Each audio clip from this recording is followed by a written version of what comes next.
Frenkie De Jong will have to leave Barcelona. XAVI has told De Jong to leave Barcelona, and does that mean he's headed to Manchester United? Because a reliable Spanish journalist did say last week he stays or he goes to Manchester United, and if he has to leave, will the club win in the race? Let's get into the Frenkie De Jong, guys. Hello and welcome back to Alice Talks Football. How are you all doing? I know, look at me. I don't look good. I'm looking like a 9.9 out of 10 instead of a usual 10 out of 10. But you know what? I was getting ready for bed. I saw all this news on Frenkie De Jong. I thought, I haven't done a live stream this evening when I was meant to. Let's just do a bonus upload, late Frenkie De Jong update. So in tomorrow's live stream, I can talk about all the fresh news. So make sure you subscribe because tomorrow's live stream, we'll be talking about the news. But let's get into the Frenkie De Jong news. Let me turn the, oh, that's a bit bright. Just turn the brightness up on my laptop. It's just got my script below. It said, first of all, it came out in the afternoon today, that the sale of important players by FC Barcelona has not been ruled out and Frenkie De Jong is best located. Frenkie De Jong, basically that means that, you know, they've got to sell some players and Frenkie De Jong is their sort of main money maker. You know, they don't want to sell Pedri, there's a few players they don't want to sell, and Frenkie De Jong's one of those players they'd be willing to sell that will bring in the money. Barcelona will not sign the CVC deal, that's like numbers on the back of a bank card. The club rather prefers to overcome some of their issues financially by reducing the salary of some of their players and the sale of some of their important players like De Jong, which is not ruled out. That's basically what was said. Basically, because of Barcelona's financial situation, they are probably most likely 95% likely going to have to sell Frenkie De Jong. And if they have to sell Frenkie De Jong, very positive that he could come to United. Now, I've always said this, okay? It's not that Frenkie De Jong doesn't want to come to Manchester United. It's that Frenkie De Jong doesn't want to leave Barcelona. Barcelona's the club he loves. Barcelona's the club of his dreams. It's not that he has an issue against United. He just doesn't want to leave Barcelona. He wouldn't leave Barcelona for any club in the world. He loves the club. He said that in an interview. But if he has to leave because of the economic financial situation, United are a club that can get him. You know, people saying he's rejecting United, he won't come because of UCL football. He's had multiple phone calls with ERIK Ten Hag. If in those multiple phone calls with ERIK Ten Hag, he had said to Ten Hag, I am not coming to Manchester United, stop wasting your time on me. United would have stopped wasting their time on De Jong weeks ago. They started phone calls 3 weeks ago. They've had multiple phone calls talking about Man United, talking about the project most likely. No journalist knows what's gone on in those phone calls. Only Ten Hag, De Jong and Man United and maybe some Barcelona people do. And, you know, those phone calls must have been somewhat positive because Man United right now are negotiating De Jong with Barcelona. We have been for the last few weeks. We've agreed on a fee. Barcelona have set a fee. Barcelona put them in the market, and everything seems to be falling in place for United to eventually put a bid on De Jong. We've got to put a bid on De Jong. He's got to agree personal terms. Bish, bash, bosh, the deal is done. If De Jong was not going to come to United, why would Man United be wasting their time on him? He's obviously said something to ERIK Ten Hag that's made Ten Hag convinced he can sign him and made United convinced that they're going to waste all this time and energy trying to get a deal done with Barcelona.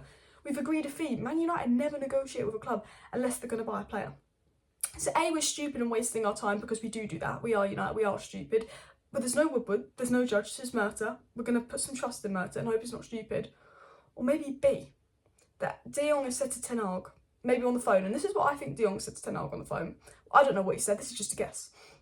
Maybe De Jong said to Ten Hag on the phone, I don't want to leave Barcelona, it's the club I love, but if I have to leave Barcelona because of the economic situation, I'll consider United.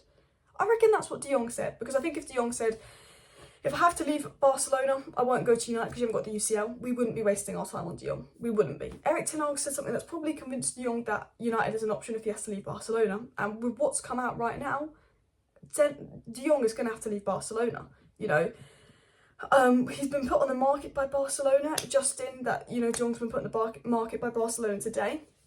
And it was also said by a really reliable Spanish source that XAVI has spoken to Frenkie De Jong and explained that his possible departure would be conditioned by an economic situation. He also explained that the board have not been particularly happy with his performances.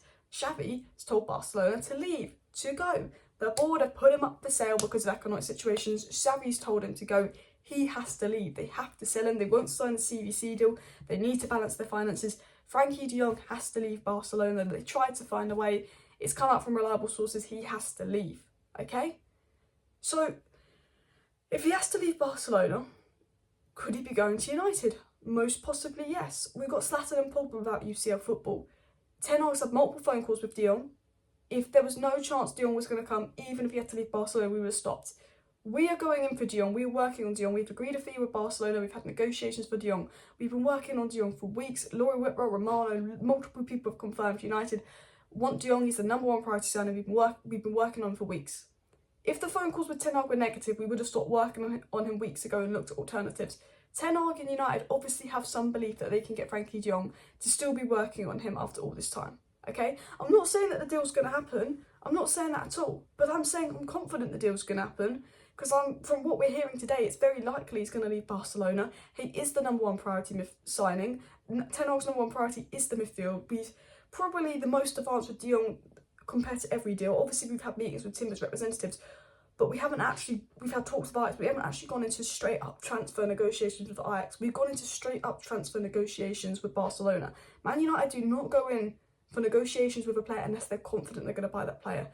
And Ten Hag must be somewhat confident, and Man United must be somewhat confident they're going to sign De Jong. So something positive must have happened on those phone calls.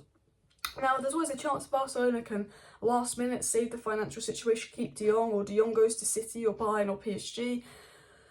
But it seems it'll be between United, Bayern and PSG. Farmers League project. You work under Ten Hag, a manager that knows you. You go into the best league in the world. You know what? We don't have UCL football, but it'll be 1 year without UCL football. Hopefully, pray to God, 1 year. God. Do you know what I mean? I think we could sell the project to De Jong. And this is why I'm so positive about Frenkie De Jong to United. I'm trying to be positive. I'm trying to be confident this deal will happen. It's a new structure. There's no Woodward, there's no Judge. I'm hoping Murta isn't here to muck about like the others. And with the way Murta's been working hard, watching the youth, flying to Amsterdam and back, I think Murta's trying to take this job seriously. I'm putting some trust. I'm putting some faith in John Murta. I think he's here to work seriously, do a job. Ten Hag's serious. He wants to do a job. He wants to get business done. I don't think Ten Hag's the type of guy to be wasting his energy and time trying to sign De Jong if he weren't going to come. Only Ten Hag and United know what was in that conversation with De Jong and Ten Hag. The journalists don't know what's going on in that conversation. So the journalists can say he wants UCL football and all of that, but using common logic, using what Frenkie De Jong said in interviews, he loves Barcelona, it's his favourite club, but of course if he has to leave because of economic situations, he'll consider other clubs. He said that. De Jong said that, okay? And for me, I take that as, and I know I'm repeating myself, he doesn't want to leave Barcelona, he loves Barcelona. I'm a Man United fan. If I played for Man United, I wouldn't want to leave United. I love them. Even though we're shit at the moment, I still wouldn't want to leave unless, like, we were literally, like, bottom of the league and just, do you know what I mean, like, getting relegated. I wouldn't leave Man United after this season, as crap as it's been. And he loves Barcelona. He doesn't want to leave. It's the club of his dreams. But he's going to be forced out. He's going to be forced out. I'll be surprised if he stays. I'll be really surprised if he stays. And I think if he leaves Barcelona, I think he will come to United because we're the club that's most interested to pay the money. We're the club that's had talks with him. We've got the manager he's worked with before. And I say, you know what, maybe he wants UCL football, of course he does. But I just think it's not that he doesn't want United. It's not that he wants UCL football. I think it's the fact he doesn't want to leave his boy a club. I think that is it. I think that is 100% it. Now, I'm being really positive about De Jong to United, and I'm 80% sure De Jong will join Man United. I don't know anything that you guys don't know. I'm just trying to be positive. I can understand why people will be negative and not believe it. He doesn't want to come, according to reports, all of that. United have a reputation of failing us in transfer windows. So if anyone is negative, I don't blame you. I don't blame you at all, but it's been such a negative season. And we haven't signed anyone now, and I could sit here being negative, saying we haven't signed anyone, we've had a shit season, blah, blah, blah, blah, we've sat Ragnick, because we have. But I'm so tired of being negative. We've got the new manager in, a new manager I wanted, Ten Hag. Look, we've got Murta in, Andy O'Boyle in. With Murta, Andy O'Boyle, Fletcher, who I don't think really should be in that role. It's time will tell. You just got to wait and see. Time will tell to see if they're good enough. And I'm just trying to be like, I believe the stories from Romano saying we're working on 3 or 4 transfer deals at once. I believe that we will get business done before deadline day. I believe we'll have maybe 3 signings by the first week of July. I generally believe that we will sign players, and I really think business is going to happen in the next week or 2. I think our first signing will be in the next 2 weeks. I think De Jong could be done in the next week, and I'm trying to be positive. And I said De Jong could be done in the next week 2 weeks ago, I know, and I said the same about Timber. But I'm really trying to be positive about the rebuild and the structure and all that, despite sacking Ragnick and all of that. It's just been so negative this season. I'm trying to look at the positives, but I completely understand why people would be negative. But I'm just confident about Frenkie De Jong. I just have a good feeling. I don't know why, I just do have a good feeling. But then I had a good feeling we'd win a trophy last season, and we didn't. So what I was going to say is please do subscribe if you're new, because I will be live tomorrow with more updates on De Jong. Timber Nunes, whoever we're linked with, Tyrone Malacia. Apparently we're looking at a few options that we don't even know yet. Apparently there's other targets that haven't been leaked to the media because we're keeping it secret. Ooh, or maybe they're just targets that's name's been mentioned to the media once or twice but not strongly. I don't know. But I will be live tomorrow because I generally believe there's going to be a transfer breaking story within the next week. So what I am going to say is please do subscribe if you're new, because if you want to stay up to date with all the latest news, subscribe, because if there's some breaking news coming out, if we sign a player, if we put in a bid for De Jong, or if we agree personal terms with De Jong, that basically means the deal will happen if we agree personal terms with them. I'll be live to let you guys know, because that will basically mean done deal if you put a bid in or you agree personal terms. It does. So if there's any big news over the weekend, I think there could be a big update on De Jong. He's now for sale. We've agreed a fee with Barcelona. We're in negotiations with Barcelona. Everything's being put in place for boom, done deal maybe. So do subscribe, smash like, see you next time.